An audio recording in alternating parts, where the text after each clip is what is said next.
So I'm very pleased to be here. Thanks for the invitation. I've been fascinated what you've all achieved over the last several years, so I hope I can give a little contribution of where we might take some of these more standardized approaches.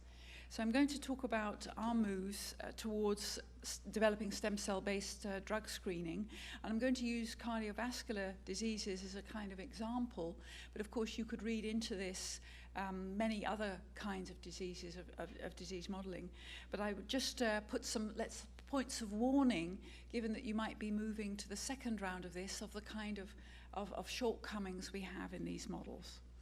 So just to get us all on the same page, it's 9 o'clock in the morning on a Friday. We have embryonic stem cells. We have had them for a long time. We know they divide in more or less indefinitely. We know that they can form all cells of the body. We can get them from diseased embryos, so by prenatal genetic diagnosis. And from these, we know that these are the most serious disease because they will be derived from IVF. They've been around for a long time.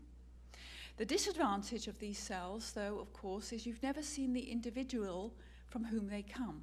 So we don't know what the phenotype of that individual would have been if they have a disease. We don't know how severe it would have been, and we don't know what the age of onset would be. Now, because of the ethical issues with embryonic stem cells, there was a sort of enormous revival of adult stem cell research.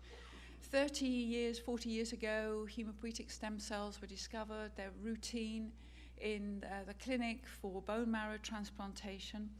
But I think Hans Clevers has been really instrumental in telling us about another type of stem cell in adult tissue. So every tissue that can repair itself appears to have a stem cell population. Now that has certain advantages. So these stem cells are rather mature. So the embryonic stem cells always give you rather immature derivatives at the present time. But adult stem cells are fairly mature. So they will look like the tissue they come from. They're very close to the real thing. And that's most evident in, let's say, the intestinal stem cells, the gut stem cells, colon, stomach, lung, liver. All the gastrointestinal tract appear to have this stem cell population that would also grow indefinitely and grows in the form of organoids. The downside of these is they will only form the cell types of the tissue from which they come. So they will not form the stromal component of the tissue, and they will not form the blood vessels. And in some cases, diseases are caused by this dialogue between the stroma and the vascular cells. So you will not be able to mimic that kind of model, the more complex models. And that's where iPS cells, of course, fill a very important role. Apart from addressing the ethical issues, they can be derived from any individual at any age, which means we know much about the disease as it manifests in the patient. And we can make something like embryonic stem cells.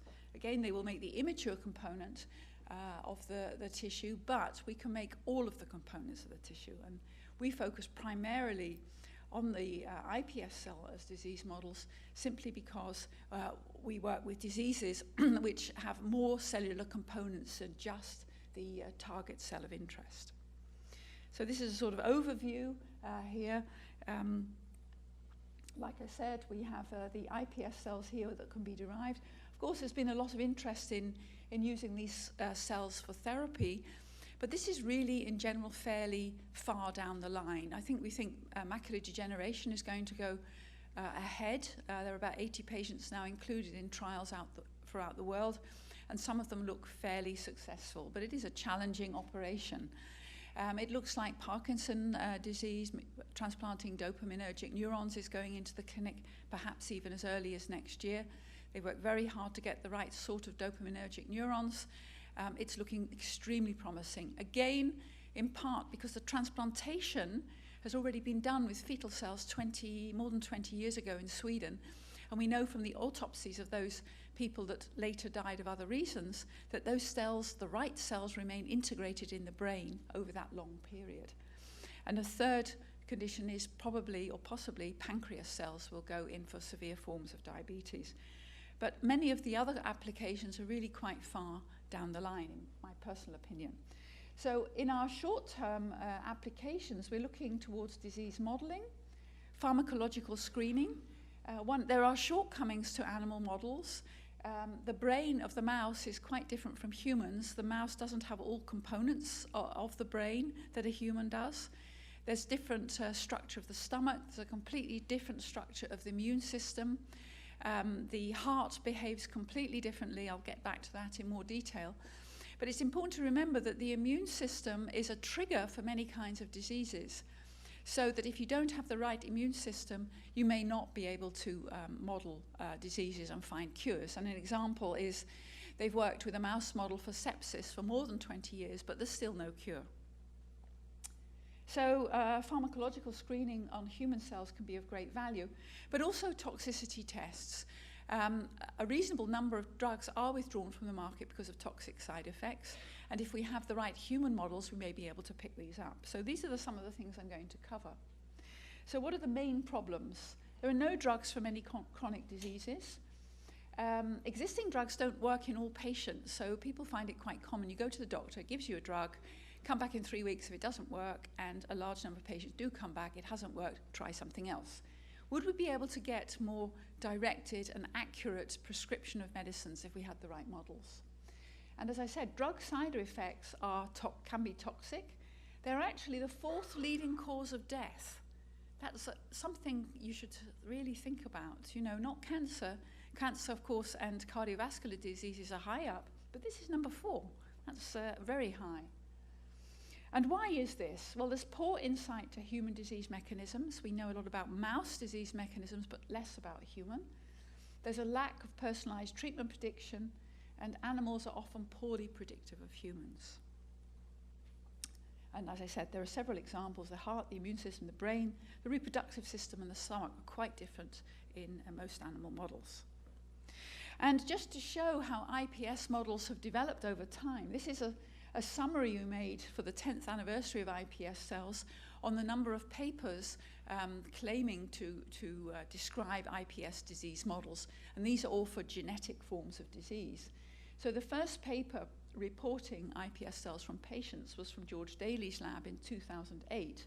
And you can see this explosion of papers up to 2016. We've looked here in different areas. And we split them up into neural diseases, cardiac diseases. Some were kind of organoid sort of models, endoderm, mesoderm, and you can see this has grown year by year, and it just shows the huge amount of interest in this area. So, but there are problems, so why aren't we using this every day, all the time, and why aren't pharma using it? We know there's line-to-line variability. We don't know the cause of this, but there is. Directed differentiation to the required cell types, that's still rather in its infancy. And one of the exciting areas have been the many companies coming into this area providing you with kits. So at some point in the future, making any cell type will be like making a cake mix. Just mix it in and it will work. So this is an area of very rapid development, which has been an emancipation for many people coming into the area new, and particularly because of all these protocols being serum-free media. So there's not the batch-to-batch variability as we saw with serum-based protocols. The maturation of the differentiated cells has remained an issue. It seems to be soluble by waiting a long time for neural cells, so you can get beautiful neural maturation to some extent, but you have to wait maybe a year before you've really got them. But other cell types, they're immature.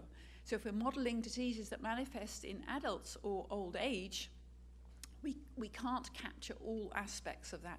Some aspects we can, but not all.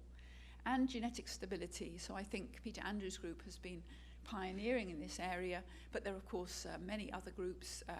Wisconsin's been looking at it, but many people have been looking at genetic stability.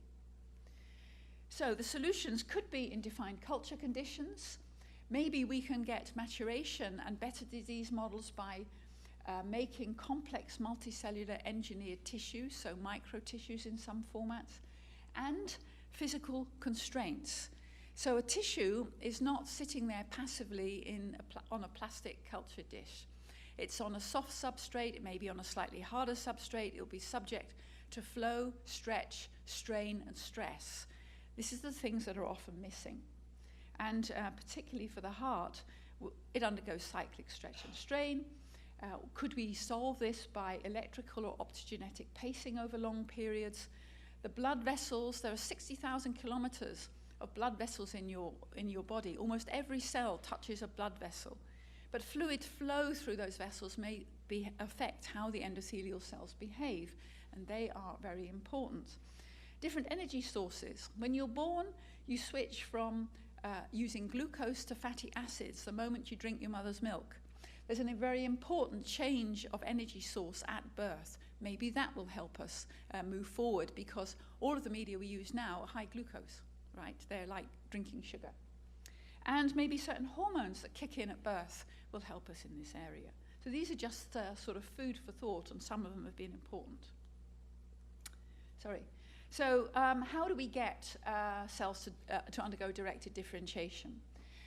Basically, we use the principles of developmental biology, and I won't go into all the details, but basically we have to make cells first form mesoderm, ectoderm, or endoderm. And in our case, we want to make heart cells and vessel cells, so we need to go to mesoderm. Then you add another bunch of growth factors or inhibit processes, and you end up getting beating cardiomyocytes. Takes the first beating appears after about a week, and then about 12 days you have beautiful beating cells. If you want to make vascular cells, basically you go through similar steps. You first need to make them form mesoderm, and you add a bunch of factors, and then you add the crucial growth factor, which is VEGF, vascular endothelial growth factor. And what you see as time goes by is you get very epithelial-looking cultures. Many of these cells are CD31 or PCAM positive. That's a marker of endothelial cells. And you can fish out those cells here. So they express E-cadherin, PCAM, CD31, and von Willebrand factor. Now, this is a very typical marker of endothelial cells. Its formation here is rather different from adult cells, but nevertheless it expresses it. What you get out of this differentiation protocol is a CD31 negative population. And this is quite an interesting population, because it looks like something we call pericytes. And pericytes are the cells that surround vessels, right? So they're the cells normally adjacent to the endothelial cells. And if they're very close to the endothelial cells, they will receive signals from the endothelial cells. So if we first isolate these CD31 negative cells, they don't express these two markers, calponin of SM22, for smooth muscle cells. They're negative. But if we add in growth factors that are secreted by endothelial cells, so TGF-beta and PDGF, they switch on these markers. So just in a dish, we can get a pericyte to vascular smooth muscle cell switch. And people who are working on what we call MSCs, I won't define that term, probably are working with this type of cell, something that comes from the stromal component, and it's a rather sort of mesodermal stromal cell. So I was just going to illustrate the importance of co-cultures. So we have these CD31 positive and negative cells. You can see them here. The green ones here are the endothelial cells, and these are MSCs, pericytes, or vascular smooth muscle. They all seem to be a sort of conglomerate of the same thing, and you can mix these cells up together. And this is basically what you see. So the green ones, as I said, are the endothelial cells. They form in 2D this kind of network of vessel-like structures. And the blue cells are the CD31 negative cells. So most of them here do not express SM22. But the ones very close to the green cells switch on vascular smooth muscle markers like SM22. So they will be receiving the TGF-beta and PDGF from these cells, and will be recruiting the pericytes to make this switch. So this is kind of making a very nice vascular network. And I illustrate this point by looking at how this mechanism, what is the underlying mechanism of this recruitment, and it's based on Notch signaling. So Notch is a signaling pathway that mediates the interaction between pericytes and endothelial cells in the body. And if you inhibit Notch signaling in this system, this is what you see. So this is DAPT, which inhibits Notch signaling, and you see there are very few of these red cells. So these pericytes haven't undergone interaction with the endothelial cells. They are too far away, and just the odd one that touches makes this switch. So why is this important? Well, there's actually a disease, a genetic disease called CADASIL, which is caused by a mutation in Notch3. And this manifests as a vascular condition in which the vessels hemorrhage. Now, if we hadn't had these two cell types present, we would never be able to model this disease. If you were just looking for a phenotype in the endothelial cells, you would see nothing. So this is illustrating the point, you may need multiple cell types to see a disease. And this actually is an overview, basically, of the blood-brain barrier, but it could be any sort of vascular condition. This is vascular smooth muscle cells, and these are all the surface molecules and secreted factors associated with the vascular smooth muscle cell. These are endothelial cells, and in this case, this would be astrocytes. And if you look, mutations of any of these genes cause all of these hereditary conditions. So if you're trying to model any of these conditions, you're going to need these three components, right? You won't see anything otherwise. So this is why directed differentiation protocols to get pure populations of the right cells and that you remix them in the ratio you need in the right conditions is important in when we go forward in making vascular disease, or any disease come to that. And it's also important to realize that it's not just getting a pericyte or an endothelial cell. Each organ has its own type of pericytes. There are at least 7 developmental origins for pericytes, and each organ has its own type of endothelial cell. Now you can see here, these are 2 vessels, and these are 2 vessels that are damaged in diabetes. One is for the kidney and one is for the eye. And you can see these vessels are completely different, yet the diabetes will cause fibrosis in these vessels and cause blindness or kidney failure. So if you're trying to mimic this condition, you have to have the right endothelial cells for the kidney or the right endothelial cells for the eye and the right pericytes. So this again asks for profound knowledge of development or the right sort of kit from the companies. So, and endothelial cells themselves are very plastic, so it might not be development that turns them into the right cell type. It might be the cell adjacent to them. So they know where they are and they can switch identity. So let's get to the heart, which is my particular area of interest. As I said, there are multiple cell types in most organs, none less the heart. So the adult heart, so this is a picture of the heart. It has different chambers. Each of the chambers has different sorts of cardiomyocytes in it. There are multiple sorts of cardiomyocytes in the heart. There are pacemaker, atrial, ventricular, conduction system. But in the adult heart, cardiomyocytes are only 30% of the organ. The rest are non-cardiomyocytes. They're either epicardial-derived fibroblasts or cardiac fibroblasts, or they're endothelial cells. And it's important that we can make all of these cell types if we're truly going to make proper heart tissue. And the dialogue between the endothelial cells and the cardiomyocytes is really important. So they form the myocardial vasculature, and this supplies oxygen, but also free fatty acids to the cardiomyocytes. They actually feed the cardiomyocytes. And they're stimulated to form fatty acids by VEGF secreted by the cardiomyocyte. So there's this dialogue between the cells. This release of paracrine factors regulates cardiomyocyte metabolism, survival, and contractile force. So this is we have to make these more complex systems. And so one of the efforts we've been making is to try and make the right sort of endothelial cells for each organ. And what we've developed fairly recently is a system where we can co-differentiate cardiomyocytes and endothelial cells from a single starting point, so a single cardiac progenitor. And that depends on adding different growth factors, and we can get either pure populations of cardiomyocytes or endothelial cells, or a mixture of the two. Then we can mix them back in the right ratios, and this is what these microtissues look like when we mix them back. So the red cells here are the endothelial cells, and the green cells, they have transgenic reporters have this green marker here. It's actually marking the NKX 2.5 locus. And you can see what this differentiation protocol looks like. So GFP is marking NKX 2.5, a cardiac transcription factor, And you can see we get quite a lot of cardiomyocytes. But out of this protocol, we get NKX 2.5 negative CD31 positive endothelial cells. And when we look at the properties of these cells, this is just a PCR, and we compare them with, let's say, human aortic endothelial cells. These are primary cells, HUVECs, which are people's most favorite endothelial cell, which is actually really not a very good endothelial cell, and human blood, dermal blood endothelial cells.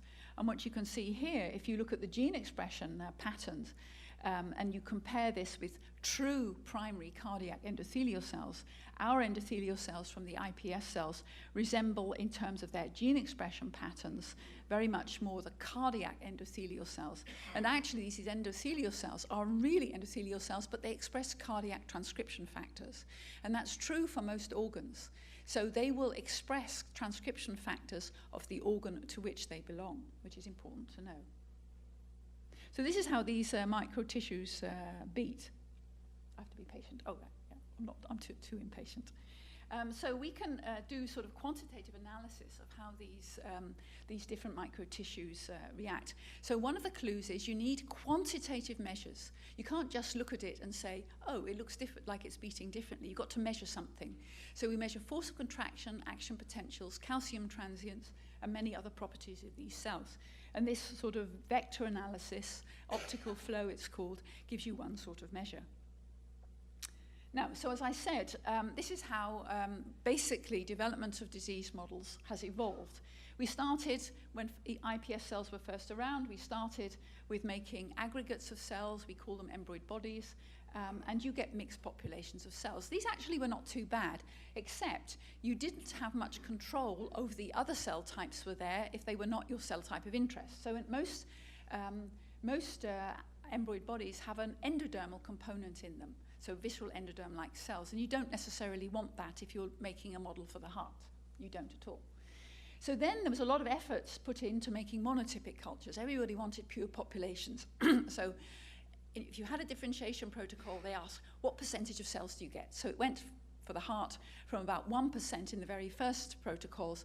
Most people could now get about 80 to 90% cardiomyocytes in the differentiation protocol. But as I said, it was then realized that using monotypic cultures may not be the way to go. So people are now making from iPS cells and embryonic stem cells really organoid-like structures, and these are absolutely beautiful. You may have seen the brain organoids and the gut organoids and the lung organoids coming from iPS cells. They have not only the epithelial components of the organ, but also the stromal components.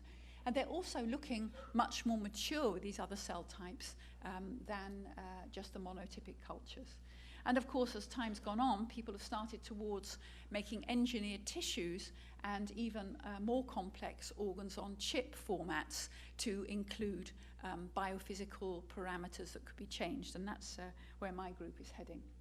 And you can see this reflected in the literature again. It's always good to make a review now and again. And we reviewed this area in 2016. And if you look at the publications, so in this period, you can see, for example, around 2011, most of the studies were being done on monotypic cultures. Did I see my phenotype in my pure populations of cell type X? But of late, you can see people are moving towards heterotypic cultures, and now much more to micro patterns, microfluidic structures with microarchitecture or extracellular matrix. So you can see they're divided now in disease modeling, about a third over these different areas. And I think that's something to realize where the field's going. Now, in terms of the heart, I'll focus here a little bit on that, because then I can go into more depth of actually how you might tackle it, but it could be another tissue. So you have to have a readout of your cell identity, and preferably that's not simply a surface marker or a transcription factor, preferably it's something functional. Now for the heart, and also for neurons, it's quite easy. We do patch clamp electrophysiology and look at the action potential, it's called. So these are these electrical pulses. In the left ventricle, you get this sort of shape. So I can say that's a ventricular cell because of the shape of the action potential. And here, this is the atrium. And you can see these are atrial type cells and these are pacemaker type cells. So in our first differentiation protocols, without doing anything particular, 85% of our cardiomyocytes were ventricular-like. So when we did the electrophysiology, they all look like this, the majority. There were about 15% with this type of action potential, but less than 1% were pacemaker-like cells. And this spontaneous beating you see is typical of a fetal cell. An adult cardiomyocyte does not beat by itself without a pacemaker. So anything you see beating, you can claim it's mature, but it isn't because it's beating by itself, because there would be very few pacemaker-like cells in there. So we wanted to know how we could direct differentiation to these cell types. And basically, we used the principles of development. So this is an overview of many years' work. So you go stepwise through all the different stages of differentiation, through nascent mesoderm, expressing these markers, early cardiac mesoderm, heart field-specific progenitors, and finally making cardiomyocytes. Each of these stages is marked by a set of transcription factors. And we spent several years in an EU project called Plurimes, making reporter lines for each of these. So we have a whole bunch of reporters, sometimes two-color reporters, so that we can optimize each of these steps. And this has allowed us also to fish out these cells at different stages and identify cell surface markers, because you don't want to make an IPS reporter line for every single disease. It's too much work. You want to be able to select out the cells on the basis of cell surface markers. And it turns out that SERPA and VCAM associate, for example, very closely with NKX 2.5. So you can fish that out of mixed populations, even from a non-reporter line. By using a trick in which we've put a DOX-inducible MYC into the undifferentiated cells, we've been able to make the cardiac progenitors proliferate. So we were very jealous of the people working on neural disease because their neural progenitors, they proliferate by themselves, which is most frustrating because we've never been successful in doing that with cardiac progenitors. But by doing this trick, we can get them through 70 population doublings and then take away the doxycycline and make them differentiate to what we want. So it's a way of expanding these cells. If we add in retinoic acid at this stage, we get them to form atrial cells.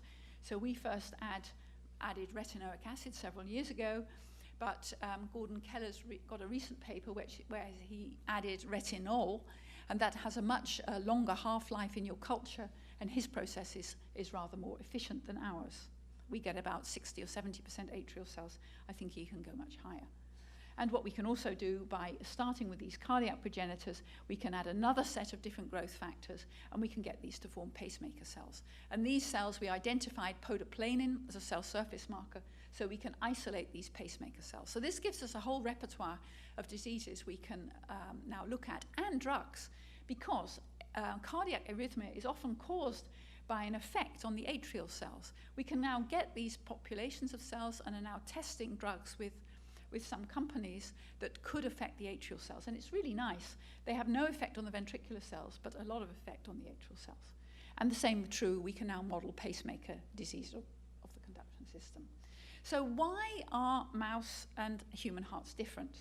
Now, they're certainly smaller mouse hearts, about the size, less than the size of a peanut. They beat faster. A mouse heart beats at 500 times a minute, human heart 60. If a cat runs after a mouse, it still beats at 500 times a minute. Stress responses are different. If a tiger runs after you, I bet it doesn't stay at 60 times a minute. So stress responses are different, and this is because ion channels are not used in the same way. Now, this may be a little bit complicated for those of you not into ion channels, but basically the length of the arrows tells you how much current is carried by that particular ion channel across the plasma membrane. So this one here, INA, is the sodium current. You can see this arrow is this length. And if I go to the mouse, this arrow is the same length.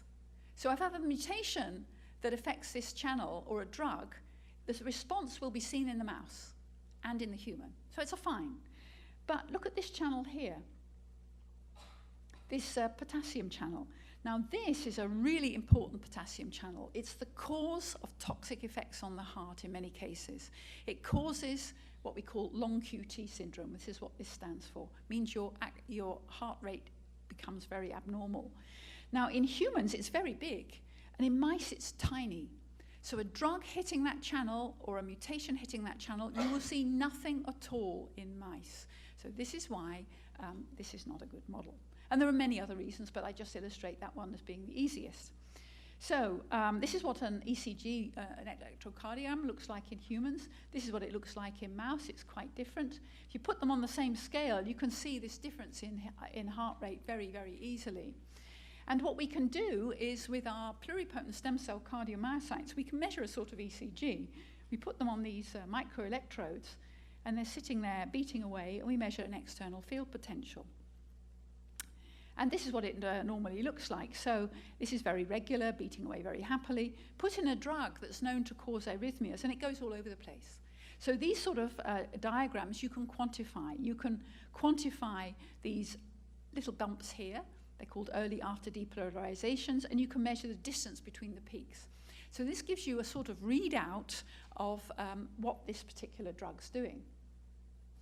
So if we look at disease modeling with some of the type of measures we're doing, one of the points I'd like to illustrate and emphasize is the importance of using isogenic pairs.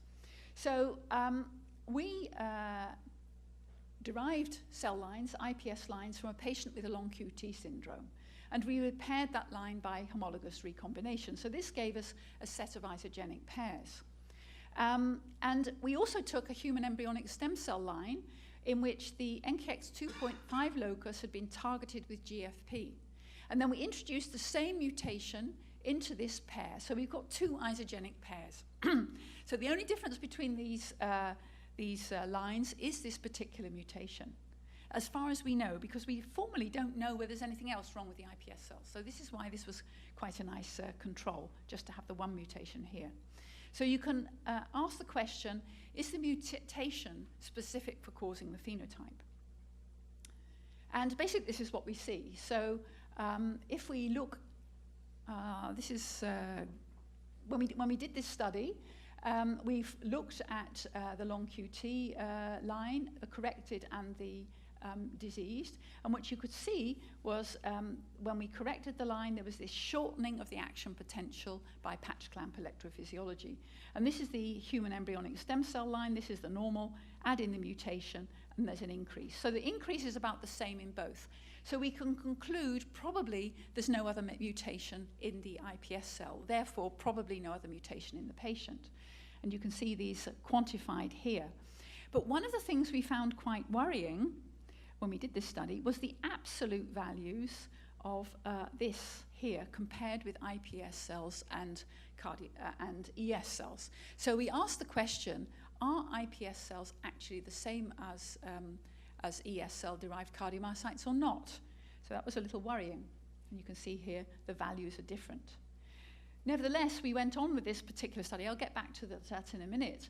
But what this study allowed us to do, because we'd got this line with GFP in it, we could fish out these GFP-positive cardiomyocytes from mixed populations in these directed differentiation, and then just do regular Western blotting. And what this showed us, so this ion channel with the mutation is called the hERG channel.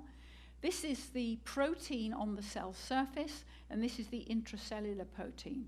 And basically what you can see, there's more intracellular protein than there is in the control line, which was for the first time when we did this study, this showed that this mutation was a trafficking mutation.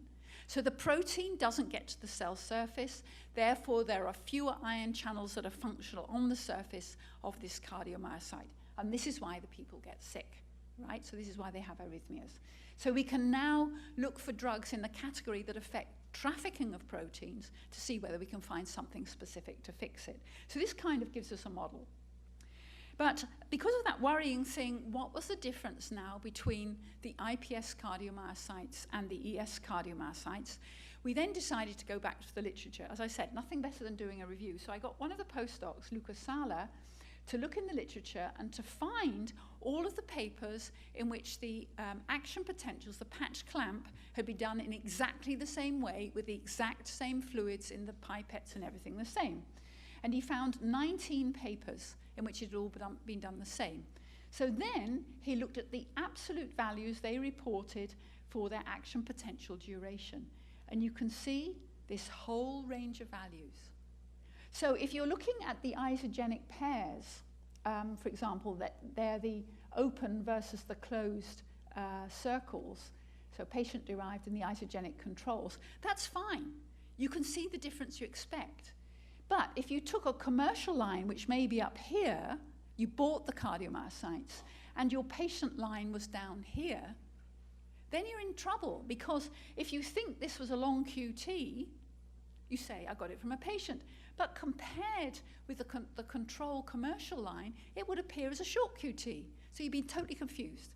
And we did this partly because somebody in a group in the US was doing exactly that experiment. He said, I can't measure long QT in my long QT line. It's shorter than my controls.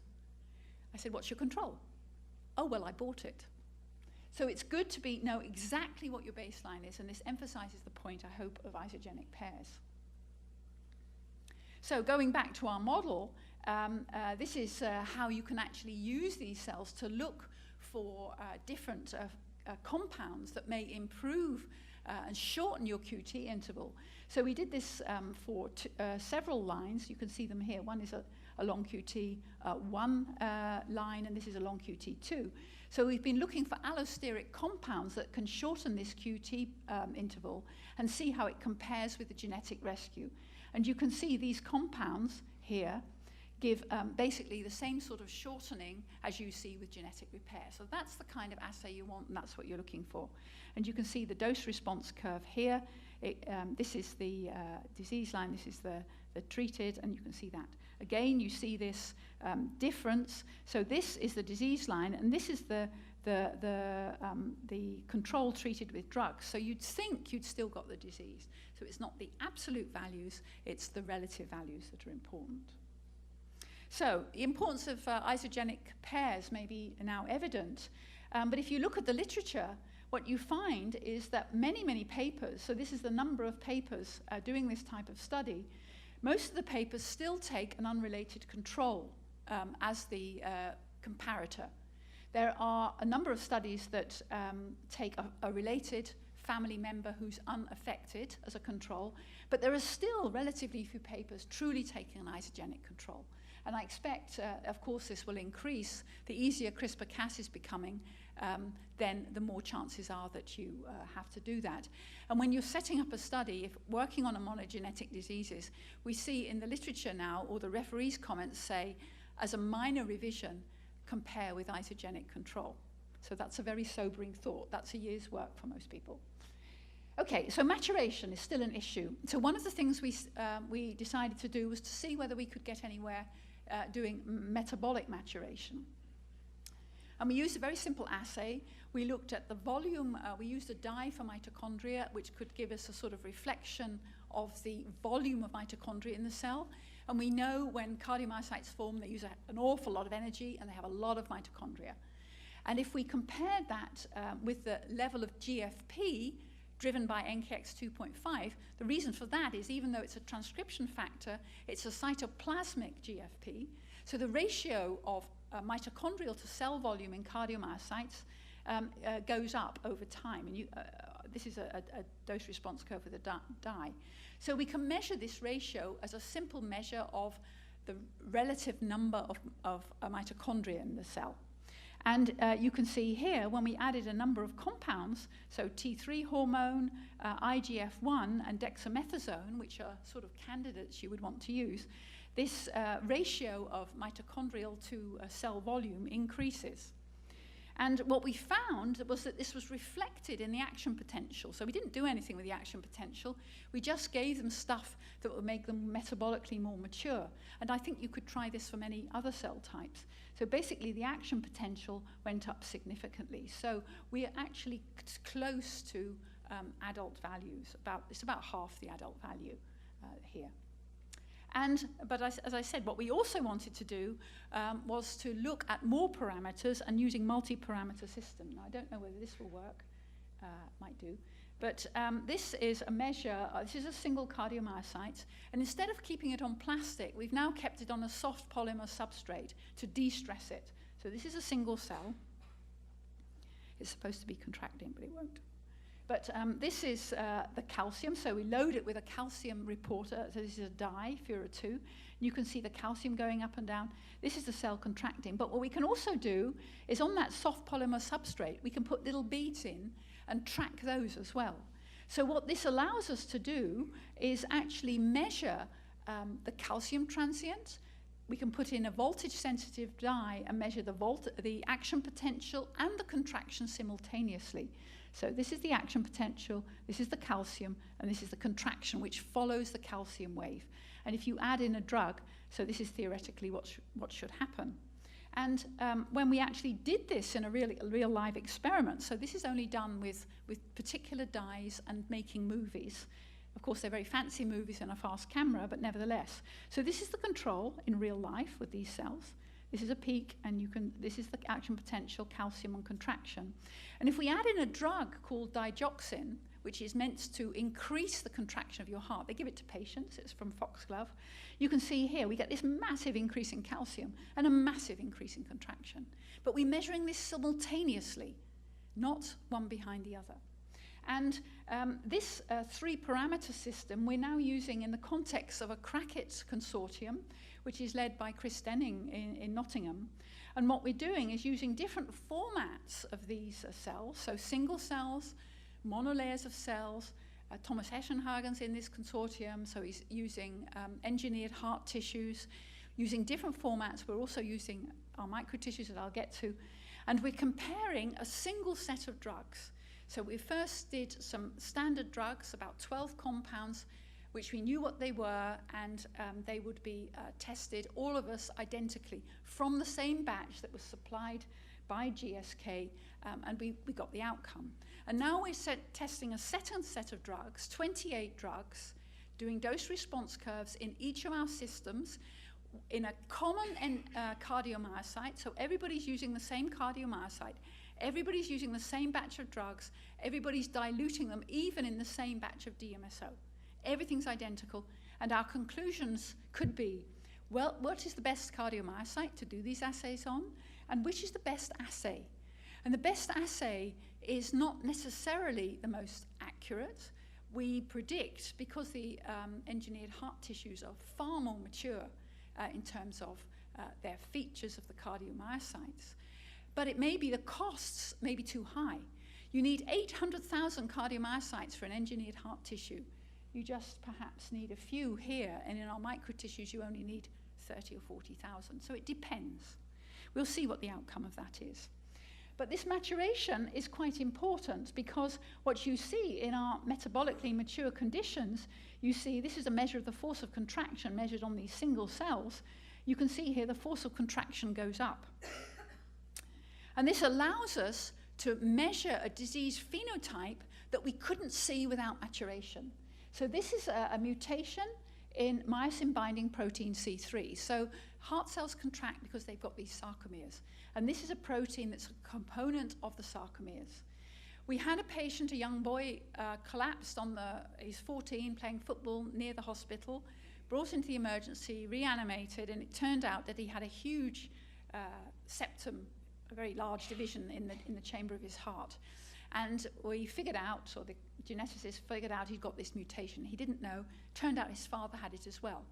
And we were able to make iPS cells from these two individuals. And you can see here, their cardiomyocytes both had lower forces of contraction, even though the father had no symptoms. So this is the boy, and this is an unrelated control. We saw nothing when we didn't use metabolically mature conditions. There was no difference. So that shows you the value. Moving into more complex systems, we can make a heart on a chip.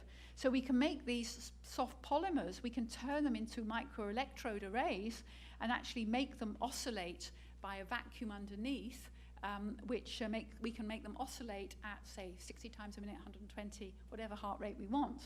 And we're making models of heart failure using these kind of genetic mutations, but also myocardial infarction by depriving the cells of oxygen. So you can see this thing oscillating here. It's a bit like a contact lens going up and down, and we can pace it. And making vessels on chip, you can see this little lump here. This is blood flowing through a microfluidic chamber, and you can see on the downside of this little indentation, there's a thrombus forming. So using microfluidic systems, we can look at atherosclerosis, thrombosis. We can create blood-brain barriers if we get the right 3-cell types.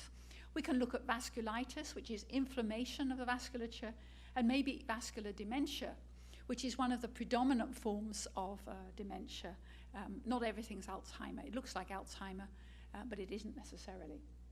And this is how we look at inflammation. So we look at leukocyte adhesion under flow. So this is one of these microfluidic chips, and you can put cells in them. The cells will flow over an endothelial layer. This is what it looks like. So this is our controls.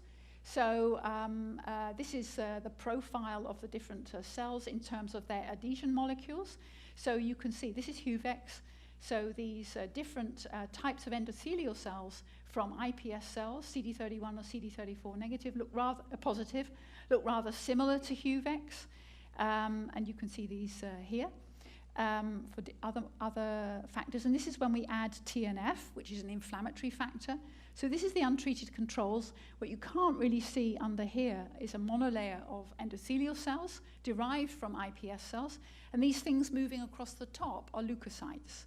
So if we add TNF and increase inflammation, so what you can see here, a little bit slow, but what you can see here is there's cells sticking on here. These are the leukocytes sticking to the endothelial cells that have received TNF for inflammation. And if you quantify that, you can see it very clearly here. So this is the endothelial cells and HUVEC, and you can see in a quantitative way they react to inflammation. So this is really very cool. I'm getting near the end, because I just wanted to make one more point, and that was batch-to-batch variability, right? So we discussed this. And one of the things we've done is look very carefully at batch-to-batch variability. So we do this with these endothelial cells on something called EBiSC, so electrical cell substrate impedance sensing. You can do this with an epithelial layer, and you look at the resistance. So this is some data that comes out of this. So I told you there were CD31 positive endothelial cells and CD34 positives. CD34 positive form first, and then they turn into CD31 positive cells a little bit later. And what you see here is if we take the CD31 positive cells and we put them in this assay, it doesn't matter. In this case, they've been derived from fibroblasts or cells in urine. And this is the controls. You can see here, if we take batch 1, 2, or 3, these are all separate differentiations. The values we get out of this impedant assay are identical, right? But if we take the cells a couple of days earlier, when they're CD34 positive, so they have many properties of endothelial cells, look at the difference. They have not stabilized. So let's suppose these were disease lines. Just batch-to-batch variation would make it impossible for us to see a disease phenotype. So you've got to know how stable your readout is. We've done this with 50 cell lines now, and the values all come out to here if we use a CD31. There's been one exception, and it was way up here. It was completely wrong. So we could spot immediately that this was an abnormal behavior of a control. It was nothing to do with the disease. So as I said, we're interested in organs on chip. We're making brain, heart, and gut on a chip with a large consortium. This is making a brain cell, putting it into a heart chip, so a brain chip, integrating sensing, and also having flow of the blood vessels through this. So our next, and having electrical readouts, nanosensors, making hearts on a chip, a sort of ECG on this. This is, I like these movies because it tells you what you might do in the future. And this is gut on a chip, putting the microbiome in it. And the microbiome determines also what's secreted by the gut cells. This could be a molecule that's important for controlling cardiovascular health or brain health. So we know, for example, there's an association between your microbiome and depression or cardiovascular disease. So we hope by making these individual chips, we'll make complex models, and when we link them up, we may be able to find the relationship between disease. Bit of fantasy. My last example is not from my lab, and it's not heart, but I think this is a very cool example of what iPS disease modeling can mean. Don't know whether it's going to work, but this is work from Kevin Egan. You likely know this work very well, but I really like this. What he did was to look at ALS. So ALS is a motor neuron disease, and there's very rare forms caused by a mutation SOD1 gene. And the SOD1 gene has no phenotype if it's mutated in mice, or no real phenotype. But he got a hold of a patient with an SOD1 mutation, corrected the gene, and in short, just did patch clamp electrophysiology to show that there was an imbalance in sodium potassium in those neurons from the ALS patient that was not evident in the control. Now that was quite interesting. He also showed an hyperexcitability of these neurons. So if you put a magnet next to an ALS patient, next to their head, their hand goes like this. They have these hyperexcitable neurons. And what he found, what he asked was, could he find a drug that would go through the blood-brain barrier that would correct the sodium-potassium imbalance? And there is an anti-epileptic used in the clinic, this one here, and he found that it corrected the sodium-potassium balance in these cells, and it corrected the hyperexcitability in the dish. But the clue of this paper was he took a second rare mutation, which is unrelated to SOD1 in mechanism, but the phenotype was the same. And he could correct the phenotype, not the genotype, with this drug. So he now has permission to go straight into a trial, no extra animal experiments, straight into a trial based on these iPS results. So he's taking 100 patients, as far as I understand, making iPS cells from them, looking at the effects of this drug on their motor neurons, and giving them this drug in the clinic. Yeah, so they'll see in 5 years' time, because all of the patients die within 5 years except Stephen Hawking. But they will be able to see on the outcome whether there's any correlation. So this is very cool. So the future of iPS in disease modeling and drug discovery, I think isogenic pairs with human disease-relevant mutations will be widely available, hopefully from the banks. We'll just call somebody in the future and sign a form. There will be documented informed consent, hopefully, genome sequence and donor medical history, including the drug responses. This is what we need. This is what the banks can mean to us. They could provide the missing link with genome-wide association studies through precision genetic engineering. We can now mutate SNPs, introduce variants upstream. If our phenotype readouts are good enough, we should be able to pick up these differences if we do the experiments right. So we cannot do these studies in mice. And drug combinations could be tested at different doses for effectiveness and toxicity in patients. They could be meaningful.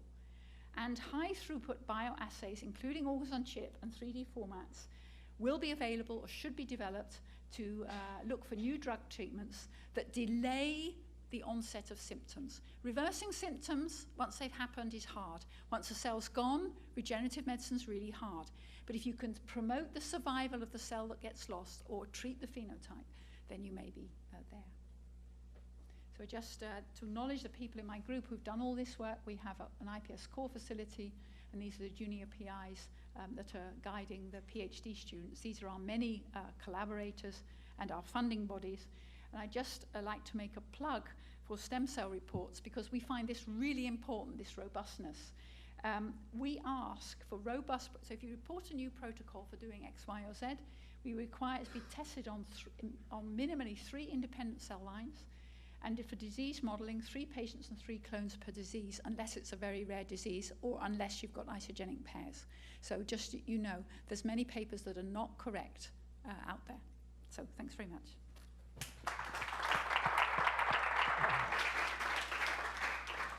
That was terrific, Christine. Thank you so much. We're slightly over time, but perhaps time for a couple of questions. Actually, perhaps I could start. So the modelling you've described for heart, I mean, are clearly very powerful. How far is this impinged in the pharmaceutical industry? Are those kind of screens being now used for, because you've shown some established drugs. Yeah. Are they being used now to develop novel drugs? Is that something that's going on? Yes, so the interest in novel drugs, particularly repurposing, is growing. The industry is largely waiting on the sidelines still. They haven't taken the plunge, but the FDA has. So this cardiac tox as a replacement, so if you were looking for drugs that cause arrhythmia, the current guidelines say you have to express that ion channel in a hex cell or something and look at the effect of that drug on the hex cell, but it's turned out that that's not accurate. So the FDA has started what they call the CEPA initiative, and they will want, within a year or two, the effects of any new drug on the market to be looked at all ion channels. And the only way to do that is in an iPS cardiomyocyte. So there is a large consortium of small and large biotech screening a lot of compounds to satisfy the FDA that their requirements are real. And so that it certainly will have to be adopted in terms of cardiac tox. Interesting, that's interesting. Further question? Okay, well, thank you very much.